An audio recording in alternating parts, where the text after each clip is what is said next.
दोस्तों, ये तथाकथित बातचीत प्रथम दृष्टि से ये दर्शाती है कि वो लोग जो गुड़गांवा के होटल में भारतीय जनता पार्टी की मेहमान नवाजी और सुरक्षा चक्र में बैठे हैं, भारतीय जनता पार्टी के एक केंद्रीय मंत्री से तथाकथित तरीके से बातचीत कर पैसे का आदान प्रदान हो रहा है और सरकार गिराने की साजिश भी। इसलिए हमारी मांग है कि नंबर 1, प्रथम दृष्टि से राजस्थान की कांग्रेस सरकार गिराने की साजिश में शामिल केंद्र सरकार के केंद्रीय कैबिनेट मंत्री श्री गजेंद्र शेखावत के खिलाफ स्पेशल ऑपरेशन ग्रुप्स एसओजी द्वारा एफआईआर दर्ज की जाए, पूरी जांच हो और अगर पद का दुरुपयोग कर जांच प्रभावित करने का अंदेशा हो, जैसा प्रथम दृष्टि से प्रतीत होता है, तो वारंट लेकर श्री गजेंद्र शेखावत की फौरन गिरफ्तारी की जाए। नंबर 2, श्री भंवरलाल शर्मा विधायक व श्री संजय जैन भाजपा नेता के खिलाफ भी एफआईआर दर्ज कर बिंदु 1 की तर्ज पर कार्यवाही हो।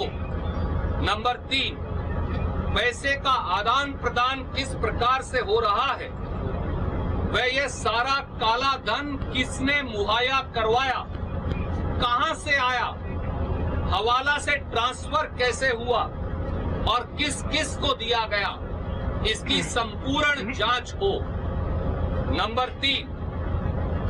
नंबर 4, जांच में यह भी खुलासा हो कि केंद्र सरकार के कौन से प्रभावशाली पदों पर बैठे व्यक्ति, अधिकारी या एजेंसियां राजस्थान की कांग्रेस सरकार को गिराने की साजिश कर रहे हैं। नंबर 5, यह भी जांच हो कि इस ऑडियो में नामित व्यक्तियों के अलावा क्या किसी और व्यक्ति या विधायक द्वारा सरकार गिराने या निष्ठा बदलने के एवज में पैसों का लेन देन हुआ है।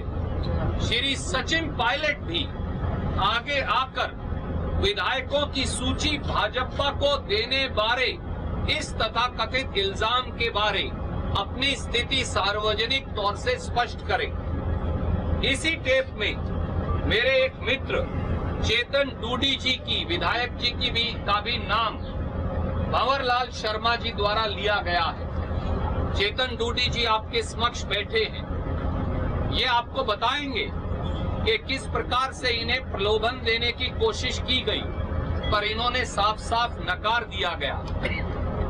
इन सारे हालात के अंदर भारतीय राष्ट्रीय कांग्रेस ने ये निर्णय भी लिया है कि श्री भंवरलाल शर्मा कांग्रेस विधायक को इन टेप्स की सच्चाई की वेरिफिकेशन होने तक पार्टी की प्राथमिक सदस्यता से निलंबित कर दिया गया है। श्री विश्विंदर सिंह, जिनके बारे में कुछ और सूचना शायद आएगी, उन्हें भी कांग्रेस पार्टी की प्राथमिक सदस्यता से निलंबित कर दिया गया है और दोनों को शो कॉज नोटिस दिया गया है कि कांग्रेस सरकार गिराने के इस षड्यंत्र के अंदर शामिल होने के बारे वो अपना स्पष्टीकरण दें। और अब एक बार मैं चेतन जी से कहूंगा कि वो आप अपनी बात संक्षिप्त में रखेंगे।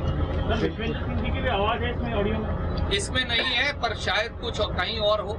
अभी एक बार इनकी बात सुनिए, फिर सवाल लेंगे। देखिए, आपको मोटा मोट श्रीमान सुरजेवाला जी ने सारी बात आपके समक्ष रख दी। मेरा सिर्फ आप लोगों को ये जानकारी देना है कि तथाकथित जो ये ऑडियो आया भंवरलाल जी शर्मा का और इसमें मेरा नाम आया है, तो मैं आपके सामने सिर्फ ये बात रख रहा हूँ कि मुझे प्रलोभन देने की कोशिश की गई थी, जिसका जुड़ाव कहीं ना कहीं इस ऑडियो टेप से है, लेकिन मैंने वो प्रलोभन देने से इनकार कर दिया। मेरे परिवार की पृष्ठभूमि, मेरा खुद स्वयं का कांग्रेस पार्टी के प्रति निष्ठा, ये मेरे लिए सर्वोपरि है और आगे जो कुछ भी है या जो भी जहां एजेंसियां चूंकि जांच कर रही है, मैं उनके समक्ष जाके अपनी बात रखना चाहूंगा। मैं सिर्फ ये आपके सामने स्पष्ट करना चाहता था कि ये जो ऑडियो टेप आया है, इसमें जो प्रलोभन की बात की गई थी, उसमें जो नाम मेरा है, उसमें मुझे प्रलोभन देने की किसी न किसी स्तर पे कोशिश की गई थी। धन्यवाद। अभी सवाल लेंगे। अध्यक्ष जी कुछ कहें और फिर आपके सवाल। महेश जोशी जी भी यहाँ। मैं सबसे पहले मुझे एक छोटे से कार्यकर्ता को राजस्थान प्रदेश कांग्रेस कमेटी का अध्यक्ष नियुक्त किए जाने पर अखिल भारतीय कांग्रेस कमेटी की हमारी अध्यक्षा आदरणीय सोनिया गांधी जी का, हमारे नेता आदरणीय राहुल गांधी जी का, आदरणीय के.सी. वेणुगोपाल जी का, अविनाश पांडे जी का, माननीय मुख्यमंत्री जी का, आदरणीय सुरजेवाला जी का, तमाम नेताओं का आभार प्रकट करना चाहता हूं कि उन्होंने मुझे ये जिम्मेदारी दी है। मैं इस मौके पर मेरे मीडिया के साथियों का भी धन्यवाद करना चाहूंगा कि जिस प्रकार से पिछले 5 साल में भारतीय जनता पार्टी की सरकार चली और जो भ्रष्टाचार हुआ, उसमें हमने राजस्थान की विधानसभा में जो आवाज राजस्थान के जनता की ओर से उठाई, उसको गांव ढाणी में पहुंचाने में हमारी सबकी ईमानदारी से मदद की। इसके लिए भी मैं इस मौके पर पहली बार बोल रहा हूं, तो मीडिया के बंधुओं का भी धन्यवाद देना चाहता हूं। मैं ज्यादा लंबी चौड़ी बात नहीं करता।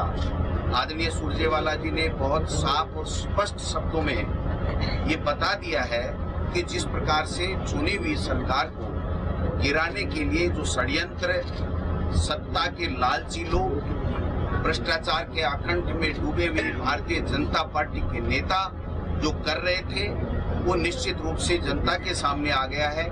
और जो रहा बचा खुचा है, वो मैं समझता हूँ जो पुलिस केस है उसके बाद में सामने आ जाएगा।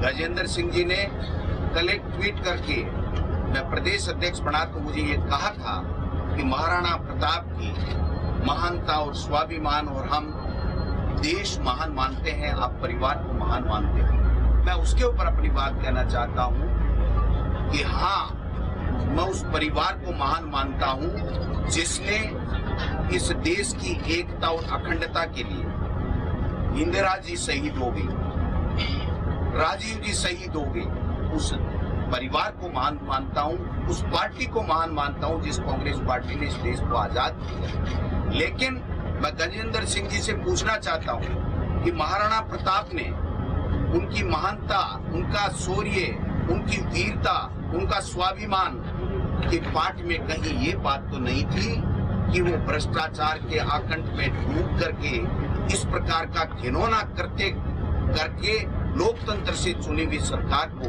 उखाड़ने के लिए करेगा। गजेंद्र सिंह जी को और राजस्थान की जनता ने मोदी जी की सरकार को इसलिए भेजा था कि राजस्थान में जो पानी की कमी है, वैसे लोगों की आप प्यास बुझाइए, पानी दीजिए, लेकिन वो पानी की गंगा नहीं ला करके भ्रष्टाचार की गंगा ला करके चुनी हुई सरकार को और लोकतंत्र को खत्म करना चाहते हैं। उनमें अगर थोड़ी बहुत भी नैतिकता बची है तो वो इस्तीफा दें और तुरंत प्रभाव से मोदी जी महाराष्ट्र में एक लोकतांत्रिक तरीके से भी चुनी सरकार, मनोनीत सरकार को 1 मिनट में ट्वीट करते हैं। आज इतने दिन बाद में भी प्रधानमंत्री जी किसी तरह का कोई बयान नहीं दे रहे हैं और कल के बाद में तुरंत प्रभाव से गजेंद्र जी के खिलाफ भारतीय जनता पार्टी अगर नैतिकता की बात करती है, वो स्वाभिमान की बात करती है, वो देश महान की बात करती है, तो उसको तुरंत प्रभाव से उनको बर्खास्त करना चाहिए और पुलिस को उनको कहना चाहिए पुलिस में जाकर के अपने बयान दें। तो मैं समझता हूँ सारी बातें स्पष्ट हो गई हैं। राजस्थान में कांग्रेस की सरकार अशोक गहलोत जी के नेतृत्व में है, अशोक गहलोत जी के नेतृत्व में रहेगी और मैं दावे के साथ कह सकता हूँ कि राजस्थान की वो जनता है जो कभी भ्रष्टाचार को स्वीकार नहीं करती है। वो अशोक गहलोत जी और हमारी यूपीए सरकार ने जिस प्रकार से लोक कल्याणकारी योजनाएं आई थी और जो काम हुए थे उसको पहचान चुकी है और पुनः 2023 में कांग्रेस की सरकार राजस्थान की जनता बनाएगी, ये मैं दावे के साथ कह सकता हूँ। आप सबका धन्यवाद।